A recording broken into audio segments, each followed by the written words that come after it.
ಹೌದು, ನನ್ನ ರಕ್ತ ಹಂಚ್ಕೊಂಡು ಹುಟ್ಟಿರೋ ಮಗಳು. ನನ್ನ ಮಗಳಿಗೇನಾದ್ರೂ ತೊಂದರೆ ಆಯ್ತು ಅಂದ್ರೆ ನಿನ್ನ ಮಗನ ಸಾವನ್ನ ನೋಡ್ಬೇಕಾಗತ್ತೆ. ಬೇಡ ಬೇಡ, ನನ್ ಮಗನ್ನ ಏನು ಮಾಡ್ಬೇಡ. ಬೇಡ, ನನ್ ಗಂಡ ಮಾಡಿದ ತಪ್ಪಿಗೆ ನಾನ್ ಕ್ಷಮಾಪಣೆ ಕೇಳ್ತೀನಿ. ಪ್ರಯೋಜನ ಇಲ್ಲ ಅರವಿಂದ. ನಿನಗೆ ನಿನ್ನ ಮಗ ಜೀವಂತವಾಗಿರ್ಬೇಕು ಅಂದ್ರೆ ನೀನು ಪುಣ್ಯನ ಕಾಪಾಡ್ಕೋಬೇಕು. ಇಲ್ಲ ಅಂದ್ರೆ ಆವತ್ತಿಂದ ಇವತ್ತಿನವರೆಗೂ ನಿಮ್ಮ ವಂಶದವರು ನಾಗಗಳಿಗೆ, ನಾಗ ಜಾತಿಗೆ ಮಾಡಿರೋ ದ್ರೋಹಗಳು ಪಾಪ ಶಾಪವಾಗಿ ಬದಲಾಗಿ ನಿನ್ನ ಮಗನ ಕುತ್ತಿಗೆಗೆ ಯಮಪಾಶ ಆಗತ್ತೆ. ಇಲ್ಲ, ನಿನ್ ಮಗಳನ್ನ ನನ್ ಮಗಳ ತರ ನೋಡ್ಕೋತೀನಿ. ಅವಳಿಗೇನು ಆಗದೆ ಇರೋ ತರ ನಾನ್ ಕಾಪಾಡ್ತೀನಮ್ಮ. ನಿನ್ನ ಮಗ ಕ್ಷೇಮವಾಗಿರ್ಬೇಕು ಅಂದ್ರೆ, ಯಾವ ಗಂಡಾಂತರ ಇಲ್ದೆ 100 ವರ್ಷ ಚೆನ್ನಾಗಿ ಬದುಕಬೇಕು ಅಂದ್ರೆ ಒಂದೇ ಒಂದು ದಾರಿ ಇದೆ. ಏನದು? ಏನಂತ ಹೇಳಮ್ಮ. ರೀಂ ಸ್ವಾಹ.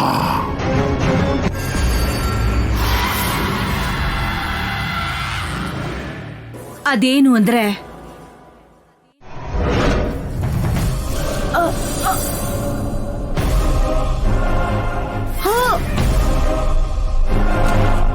ಮಹಾದೇವಿ, ಮಹಾದೇವಿ, ಮಹಾದೇವಿ.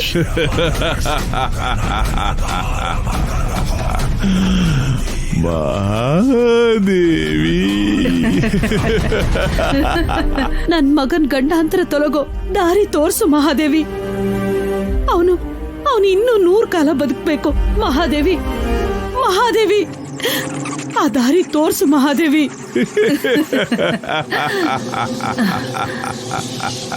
ಮಹಾದೇವಿ, ದಾರಿ ತೋರ್ಸು ಮಹಾದೇವಿ. ಮಹಾದೇವಿ, ಯಾಕೆ ಹೀಗೆ ಹೊರಟೋದೆ ಮಹಾದೇವಿ?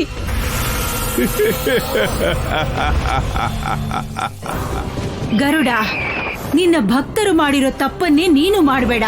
ನನ್ನ ದಾರಿಗೆ ಅಡ್ಡ ಬರಬೇಡ. ಆ ನಾಗನಿಧಿಗೆ ನೀನ್ ಅಡ್ಡ ಬರಬೇಡ. ನನಗೀಗ ಬೇಕಾಗಿರೋದು ನಾಗನಿಧಿ ಅಲ್ಲ, ಪುಣ್ಯ. ಆ ಪುಣ್ಯ ನಿನಗೆ ನಾಗನಿಧಿಗಿಂತನೂ ಹೆಚ್ಚು ಅಂತ ನನಗೆ ಗೊತ್ತು ನಾಗಮ್ಮ. ಅದಕ್ಕೆ ನಿನ್ ಕೋಪಕ್ಕೆ ಅಡ್ಡ ಬಂದಿರೋದು ನಾನು. ನನ್ನ ಭಕ್ತನಿಗೆ ಬೆನ್ನೆಲುಬಾಗಿ ನಿಂತಿರೋದು. ನನ್ನನ್ನ ಮೀರಿ ನೀನು ಪುಣ್ಯನ ಕಾಪಾಡ್ಕೊಳಕ್ಕಾಗಲ್ಲ. ನನ್ನಿಂದ ನಿನ್ನ ಭಕ್ತರನ್ನ ನೀನು ಕಾಪಾಡ್ಕೊಳಕ್ಕಾಗಲ್ಲ.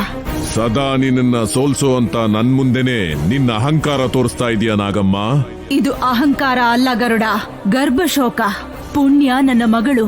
ಅವಳಿಗೇನಾದ್ರೂ ಅಪಾಯ ಆದ್ರೆ ಈ ತಾಯಿ ಕೋಪಕ್ಕೆ ನೀನು ಆಹುತಿ ಆಗೋದು ಯಾರು ತಪ್ಸಕ್ಕಾಗಲ್ಲ. ನೀನ್ ಹೀಗೆ ಅಹಂಕಾರದಿಂದ, ಅಜ್ಞಾನದಿಂದ ನಿನ್ ಹಠನ ನೀನು ಬಿಡದೇ ಇದ್ರೆ ಈ ಗರುಡ ಶಕ್ತಿ ಏನು ಅಂತ ನಿನಗೆ ತೋರಿಸ್ಬೇಕಾಗತ್ತೆ ನಾಗಮ್ಮ. ಆ ನಾಗನಿಧಿ ನಿಂದಲ್ಲ, ನಮ್ದು. ಆದ್ರೆ ಆ ನಿಧಿ ಸಂಕಲ್ಪ ನಮ್ದು. ಅದು ನನ್ ನಾಗ ಮನ್ಸುವತ್ತು. ಅದನ್ನ ನಿನ್ನಂತ ನೀಚರಿಗೆ ಸಿಗೋದಕ್ಕೆ ನಾನು ಬಿಡಲ್ಲ.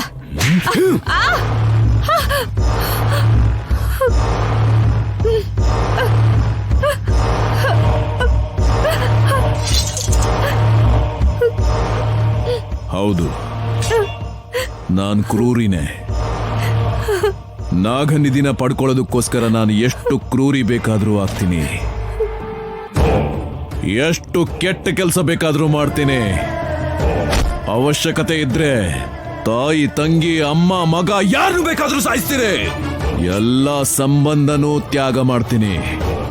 ಈಗ ನಿನಗೆ ಅರ್ಥ ಆಯ್ತು ಅನ್ಕೋತೀನಿ ನಾಗನಿಧಿಗೋಸ್ಕರ ನಾನೇನ್ ಮಾಡ್ತೀನಿ ಅಂತ. ಪುಣ್ಯ, ನನ್ನಲ್ಲಿ ಒಬ್ಬ ಭಯಂಕರ ರಾಕ್ಷಸ ಇದ್ದಾನೆ. ಅವನನ್ನ ಹೊರಗ್ ಬರಕ್ ಬಿಡಬೇಡ. ನಾಗನಿಧಿ ರಹಸ್ಯನ ಹೇಳೋ, ಇಲ್ಲ ಅಂದ್ರೆ ಈ ಕೈಗಳಿಂದಲೇ ನಿನ್ನ ಸಾಯಿಸ್ಬೇಕಾಗತ್ತೆ. ನಿನಗೂ ನಿನ್ ವಂಶಸ್ಥರಿಗೂ ಮನಸ್ಸೇ ಇಲ್ಲ ಅಂತ ಅನ್ಕೊಂಡಿದ್ದೆ. ಬುದ್ಧಿ ಕೂಡ ಇಲ್ಲ ಅಂತ ಇವಾಗ್ಲೇ ಅರ್ಥ ಆಯ್ತು. ಏನಂದೆ? ಏನಂದೆ? ಬೇಕಾದ್ರೆ ನಾನು ಸಾಯೋದಕ್ಕೂ ಸಿದ್ಧ. ಆದ್ರೆ ನಿಧಿ ರಹಸ್ಯನ ಹೇಳಲ್ಲ ಅಂತ ಹೇಳಿದ್ರು ಈ ಮಾತೆಲ್ಲ ಬೇಕಾಗಿದ್ಯಾ? ಹೇಳಿ, ನೀವೇ ಸಾಯಿಸ್ತೀರಾ ಅಥವಾ ನಾನೇ ಸತ್ ಹೋಗ್ಲಾ? ಸಾವಿಗೆ ಭಯ ಪಡೋರ್ಗೆ ಭಯ ಪಡಿಸ್ಬೋದು. ಸತ್ರು ಪರವಾಗಿಲ್ಲ ಅಂತ ಬಾಯಿ ಬಿಡದೆ ಇರೋ ನಿನ್ನಂತವ್ರನ್ನ ಬಾಯಿ ಬಿಡ್ಸಕ್ಕಾಗಲ್ಲ. ಆದ್ರೆ ನಾನ್ ಬಿಟ್ಬಿಡ್ತೀನಿ ಅಂತ ಅನ್ಕೊಂಡಿದ್ಯಾ? ನಿನ್ನಿಂದ ಸತ್ಯ ಹೇಗ್ ಬಾಯಿ ಬಿಡಿಸ್ಬೇಕು ಅಂತ ನನಗ್ ಚೆನ್ನಾಗ್ ಗೊತ್ತು.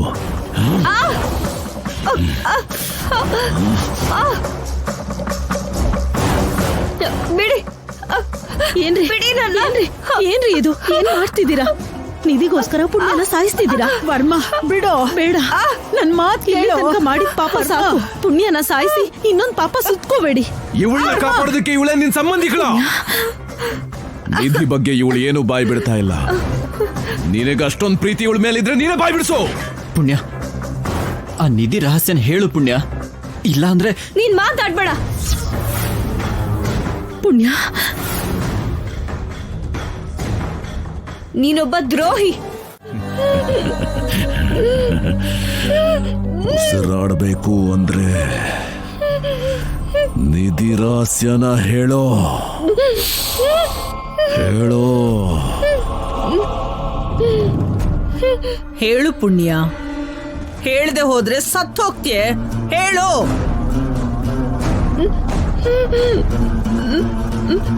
ಅಣ್ಣ ಹೇಳ್ತೀನಿ ಅಂತಿದ್ದಾಳೆ. ಬಿಟ್ಬಿಡೋಣ, ಬಿಟ್ಬಿಡು, ಅವ್ನು ಬಿಟ್ಬಿಡು, ಇಲ್ಲಾಂದ್ರೆ ಸತ್ತೋಗ್ತಾಳೆ. ಬಿಟ್ಬಿಡು. ಹಾಗಾದ್ರೆ ನೀನ್ ಹೋಗು ಭದ್ರಾ.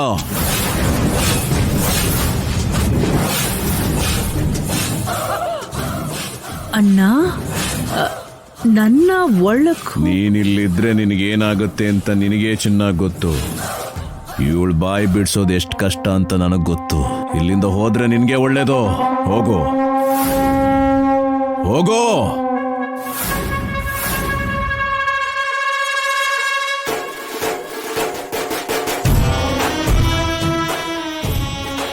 ನಿಧಿ ರಹಸ್ಯ ಹೇಳಿದ್ರು ಯಾವ ಪ್ರಯೋಜನನೂ ಇಲ್ಲ. ಕೇಳಿಸ್ಕೊ. ಸರಿ ಅಣ್ಣ.